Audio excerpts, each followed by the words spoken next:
Donc lorsque j'aurai besoin de travailler cette fois-ci avec une application concrète, une application React complète, là il faut commencer donc par créer cette application. Donc pour ce faire, on avait parlé de l'utilisation du CLI. Donc la commande qui devrait le faire, donc c'est create React App. Donc c'est la commande qu'on devrait utiliser. Donc il y a deux choses, ou bien deux approches qu'on peut faire. La première des choses, soit on peut travailler avec le NPX. Donc NPX, ça permet d'exécuter une instruction, alors que généralement on va l'installer. Donc on va installer la commande create React App, et à la fois, à chaque fois qu'on aura besoin de créer un projet React, donc on va mettre tout simplement create React App et le nom du projet qu'on a besoin de créer. Et c'est quoi la création? Donc c'est quoi le but de créer React App avec le nom du projet? Donc tout simplement, ça va créer un dossier qui s'appelle My App React par exemple. Ça c'est juste un nom. Bon, peut-être qu'il a fallu que je choisisse des mots en français, comme ça vous saurez que tout ce qui est en anglais ce sont des mots-clés, et tout ce qui est en français ce sont des mots qu'on va choisir. Donc de toute façon, donc là, lorsque vous mettez le nom du projet, il va créer un dossier avec le même nom du projet, avec la même arborescence, c'est-à-dire les noms de modules, le src, le package.json, le package log.json. Et donc là, il faudrait se mettre du côté de ce dossier, c'est-à-dire vous allez créer le dossier, mais vous n'êtes pas à l'intérieur du projet. Par exemple, si vous êtes sur le bureau, vous allez taper la Create React App et projet 1, vous serez toujours sur le bureau. Il va créer un dossier qui s'appelle projet 1, mais vous serez toujours sur le bureau. Et donc là, il faudrait entrer dans le projet. Donc tout simplement, c'est le CD, ça permet de se déplacer sur le dossier du projet. Et par la suite, vous pouvez lancer le npm start. Donc le npm start, c'est lui qui permet de lancer le serveur et démarrer directement le navigateur. Et donc si vous essayez de suivre ces étapes qui sont là, donc tout simplement vous allez retrouver comme quoi npm start, ça va lancer le navigateur sur le port 3000 je pense, sur localhost bien sûr, on est toujours sur localhost. Et donc là il va vous afficher une page d'accueil. C'est une page avec un logo de React, avec des chaînes de caractères, mais bien sûr on va le modifier par la suite, c'est juste la version basique qui est lancée. Donc la première des choses, bien sûr, il faut disposer du npm. Donc il faudrait commencer par télécharger le npm et de l'installer sur la machine. Donc npm Node Package Manager, donc il est accessible sur son site. Donc on a déjà vu le site de npm. Donc on a dit que soit vous allez utiliser le npx. Donc npx, c'est également un package qui est installé ou bien qui est obtenu à partir du npm. Donc toujours vous aurez besoin du npm.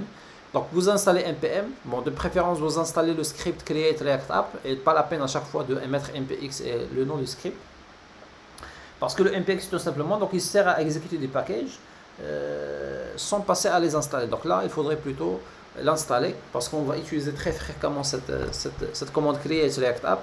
Donc là il faudrait juste mettre le npm install, vous allez installer la commande create React App. Bon, le -g, ça fait référence à global, c'est-à-dire que vous allez l'installer pour tous les utilisateurs. Donc, si vous mettez install-g, il va l'installer pour tous les utilisateurs.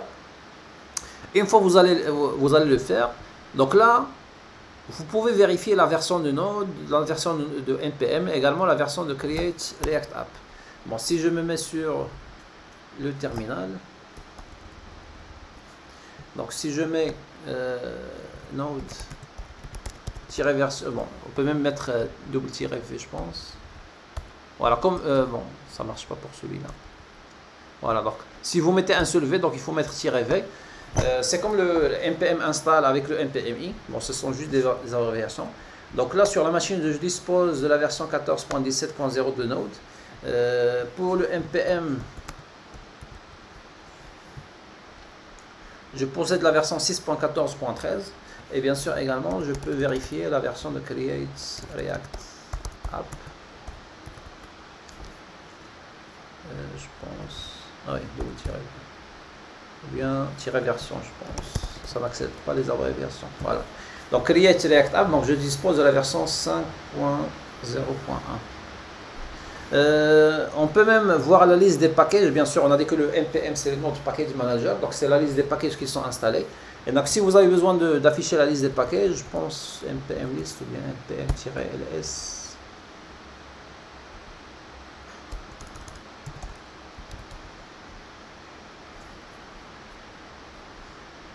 Bon, je cherche là, voilà, ls, npm ls, sans le tiret je pense.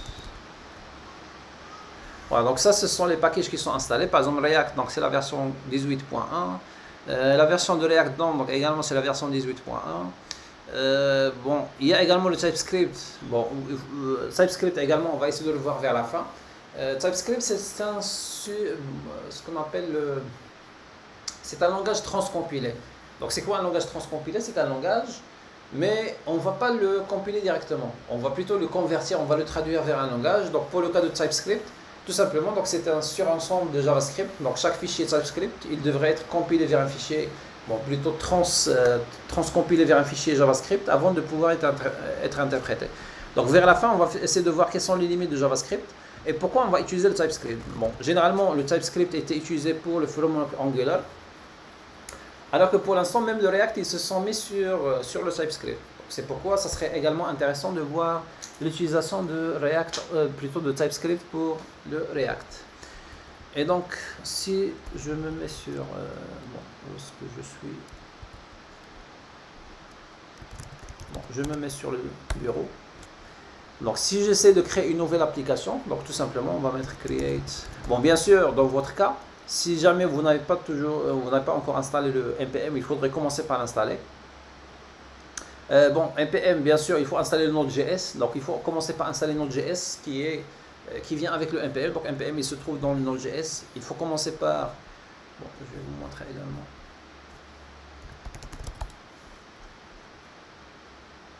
Voilà, donc Node.js est un environnement de développement pour JavaScript. Donc, la première des choses, vous essayez de l'installer. On en aurait besoin très fréquemment. Donc là, vous essayez de prendre une version.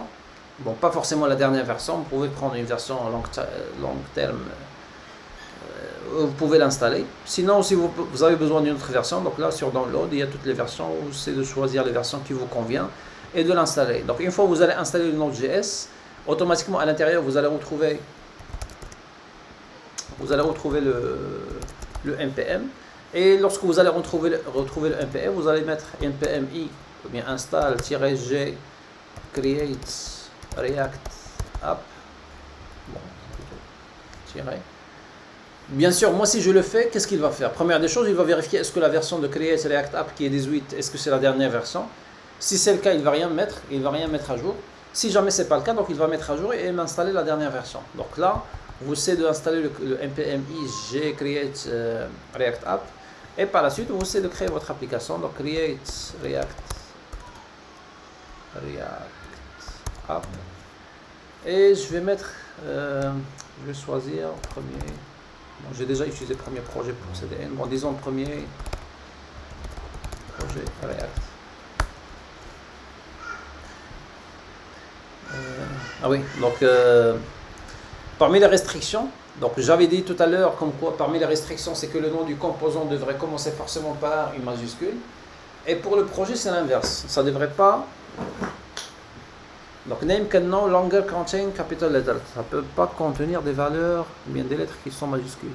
Bon, je vais travailler avec les underscores. Donc project premier React projet. Donc là, ça devrait passer. Donc là, il est en train de créer. Donc il est en train de télécharger les dépendances. Donc c'est quoi télécharger les dépendances? C'est de remplir le fichier Node module. Donc on va essayer d'y jeter un coup d'œil. Et également, donc il va créer les dépendances sur le fichier package.json. Donc là, ça va prendre un peu de temps. Ça dépend également de votre connectivité Internet. Parce que là, il est en train de télécharger les dépendances, d'ajouter les packages au niveau local. Bon, on va profiter du fait. Voilà, donc déjà pour le Create React App, forcément vous devez avoir une version de Node qui est supérieure à la version 8.1. Je pense que c'est inclus. Également pour le Node Package Manager, donc ça devrait être une version qui est supérieure à la version 5.2. Donc ça, c'est les restrictions pour que vous puissiez travailler avec le Create React App. Mais si, bien sûr, si vous venez d'installer pour la première fois votre Node.js et votre NPM, donc forcément, ça devrait être des versions qui sont plus récentes que ces versions qui sont là. On va rejeter un coup d'œil. Donc, il est toujours en train d'installer le package. Donc là, on voit bien qu'il est en train d'installer React. React DOM, c'est l'arbre virtuel. React Script. Parmi les scripts, donc même npm start. Donc, on va voir que start, c'est un script qui est défini dans le fichier package.json. Donc là, il est en train de créer le projet, donc on va lui laisser du temps pour qu'il puisse le faire. Et en même temps, on va essayer de jeter un coup d'œil sur ce dossier. Bon, je vais essayer d'ouvrir le dossier du côté de Visual Code, Open Folder.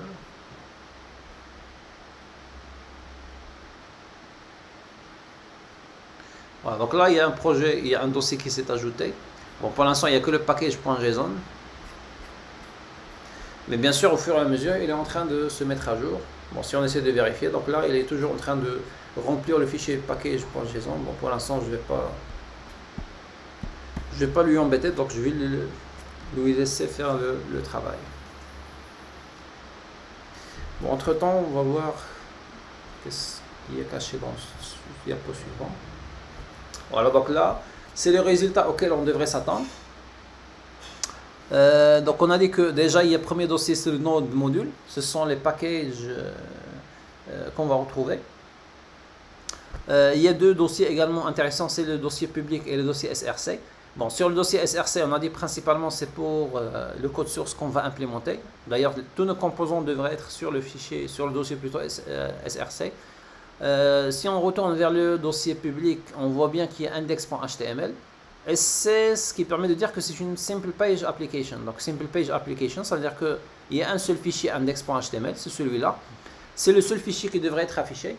Et à chaque fois, il va appeler des composants ici, il va essayer de les intégrer. Par exemple, si on essaie de jeter un coup d'œil ici, on voit bien qu'il y a un seul composant qui est le composant app, c'est le composant principal. C'est le composant qui devrait être rendu, pour lequel on va appeler la méthode render, comme ce qu'on avait fait avec les CDN. Ça prend le composant, il va l'injecter ici sur la page index.html. Et comme si on était en train d'afficher ce composant qui est app.js. Bien sûr, on retrouve des fichiers CS, CSS, on retrouve des fichiers JS. On retrouve une image SVG. Bon, également, on va voir quel est le principe, ou bien quel est l'avantage de l'utilisation des images SVG par rapport à d'autres images PNG, GIF ou autres. Tout simplement, ce sont des images vectorielles qu'on peut programmer. Donc, c'est pourquoi on va travailler qu'avec des images SVG. Bon, il y a tout un ensemble de choses qu'on peut voir. Par exemple, le dossier, ou bien plutôt le fichier JavaScript Report Web Vital. Donc, c'est pour le suivi des performances et les analytics. Il y a le setup test, donc c'est pour les tests unitaires. Il y a le git ignore. Bon, git ignore, si jamais on a besoin si on souhaite gérer le versionning et le partage du code sur le git, donc également on peut le définir sur ce fichier là. Il y a également les deux fichiers dont on a parlé tout à l'heure, c'est le fichier package.json qui contient toutes les dépendances vers les packages qu'on avait installés. Et le package log.json, c'est pour les mises à jour. Ça va garder un historique des mises à jour des différents packages. Parce qu'on a dit que le npm install n'est pas déterminé, ça peut installer une version, mais par la suite, ça peut installer une autre version. Ça dépend de la dernière version. Et ça dépend également de la version que vous allez spécifier après le arrobase. Bon, j'essaie de vérifier si là. Voilà, donc là, on retrouve le message Happy Hacking, comme quoi il a terminé. Donc là, parmi les suggestions, donc suggest that you begin by typing. Première des choses, on a dit qu'on est toujours sur le bureau. Voilà, donc on est toujours sur le bureau. Il faut commencer par se rediriger vers le dossier du projet.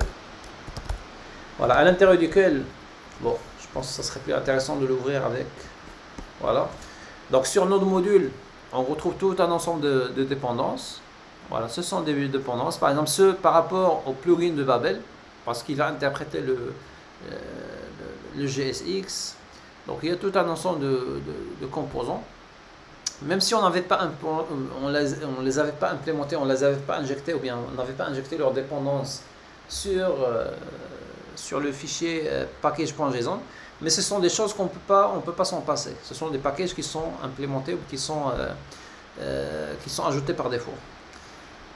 Avant de voir public et source, donc je vais essayer de jeter un coup d'œil sur package.json. Donc c'est un fichier JSON. Donc fichier JSON, tout simplement, c'est un fichier, bon, c'est comme un fichier XML, sauf que là il n'y a pas de balisage, il n'y a pas de balise, il n'y a que des clés et des valeurs. Donc là on retrouve le nom qu'on avait spécifié pour le projet. On peut même travailler avec des versions si on a besoin de versionning. Et là on retrouve toutes les dépendances. Bon, les dépendances dont on a besoin, donc il y a la dépendance React. Par exemple, pour créer un composant, on a besoin forcément de travailler avec React. Il y a le composant React DOM. Le React DOM, ça permet de créer l'arbre virtuel des composants. React Script, on va le voir en bas. Et le Web Vitals, donc on en parlait tout à l'heure, comme quoi c'est pour le suivi des performances et les analytics. Donc pour les scripts, donc ça ce sont les scripts qu'on peut utiliser. Par exemple, pour commencer, pour exécuter, pour avoir une idée ou bien une simulation de ce projet, donc on peut taper directement React Script Start. Mais on ne va pas à chaque fois écrire React Script Start, mais plutôt on va travailler avec le Start. Donc si j'essaie de revenir et je mets npm Start, donc c'est comme si je fais appel à ce script qui est là, React Script Start, et normalement que va-t-il faire? Il va lancer le serveur et on va se retrouver sur le navigateur. Voilà, Starting Development Server. Bon, il a choisi le... Bon, pourquoi il a choisi le Chrome? Bon, normalement, ça devrait lancer le navigateur par défaut. Bon, pour moi, c'est le Safari, je pense. Bon, bizarrement, il a lancé le Chrome. Donc là, il est sur le port 3000. Et donc, lorsqu'on va exécuter, on va retrouver une page d'accueil classique. Bon, c'est la page d'accueil par défaut. Donc ça, c'est la page d'accueil. Donc ça, c'est une image SVG. Vous allez me dire comment ça se fait, comme quoi c'est une image mais qui est animée. Bon, à la base, c'est pas une image animée, mais puisque c'est un fichier SVG, c'est une image qu'on peut coder. Et donc, puisqu'on peut la coder, donc on peut la modifier. C'est une image qu'on peut modifier, on peut l'animer, on peut changer son style. Donc, c'est l'utilité des images SVG. Ça, c'est un message également qui est ajouté d'une manière statique avec un lien hypertexte et qui va nous ramener vers la documentation officielle. Mais bien sûr, dans notre cas, on ne veut pas garder ça. On va supprimer tous ces éléments et on va essayer de créer notre premier composant. Bon, je vais arrêter déjà cette mise à jour. Bon, si on essaie de jeter un coup d'œil sur les différents éléments, si je commence par src-app.js, donc on a dit que toujours vous avez un composant par défaut. Donc ce composant, c'est le composant app. Donc le composant app, c'est le root component, c'est le composant de base, c'est le composant parent, à l'intérieur duquel on retrouve une image. Bon, c'est l'image qu'on a pu retrouver, c'est l'image qui était animée. On retrouve un paragraphe avec edit src app.js save to reload. C'est la même chose qu'on a retrouvé ici. Et juste en bas, donc on va retrouver un lien hypertexte, Learn React, avec le lien sur lequel on devrait pointer. Ça veut dire que si jamais je vais modifier, je vais supprimer tout ça. Et je vais enregistrer, donc directement, tout va disparaître. Pourquoi tout va disparaître? Parce que c'est comme pour le Angular. C'est basé sur les WebSockets. Ça veut dire à chaque fois que vous allez faire des modifications au niveau de votre code, c'est pas la peine à chaque fois de lancer et de relancer. Donc tout simplement, chaque modification que vous allez faire, mais bien sûr que vous allez enregistrer, vous allez la retrouver directement sur la page. Donc là, on avait modifié, on avait supprimé l'image et le lien et le texte. Et bien sûr, là, on ne va plus retrouver, il n'y a rien qui se passe sur le navigateur. Donc là, si on essaie d'inspecter et voir le code source, bien sûr, on va retrouver qu'un div, mais un div qui est vide. Voilà, il n'y a rien à l'intérieur. Donc on a gardé que le class header. Bon, une autre remarque. Là, il y a le div class name égal. Alors que sur la sortie, il y a plutôt class. Bon, tout simplement parce qu'on a dit que sur le HTML, lorsqu'on cherche à associer un style à un élément, on travaille avec class. Mais du côté de JSX, le class il est réservé pour autre chose. Dans le marché, on ne pouvait pas écrire ici class parce que class il est réservé à autre chose. C'est pourquoi au niveau de JSX, lorsque vous essayez d'associer un style CSS, il faut plutôt écrire class name plutôt que de mettre class. Voilà, donc ça c'est le code qui a été généré. Si on essaie de voir les autres éléments, donc ça on a dit que c'est le fichier app.js, donc c'est le composant parent. Il y a le apptest.js. Bon, apptest.js, donc à chaque fois que vous retrouvez test, ça veut dire que c'est pour réaliser les tests unitaires. Bon, ça ne nous intéresse pas pour l'instant. Si on essaie de voir le index.js, voilà. Si on retrouve le index.js, je retrouve les mêmes informations, plutôt la même instruction que j'ai utilisée dans le cas des liens CDN. Et donc dans le fichier, donc on retrouve le react DOM.render. Donc react DOM.render, ou bien, bon, ça ce sont deux approches que j'ai utilisées dans le premier fichier. Donc soit on va séparer, sinon on pouvait directement mettre... on pouvait mettre directement create root et appeler la méthode render.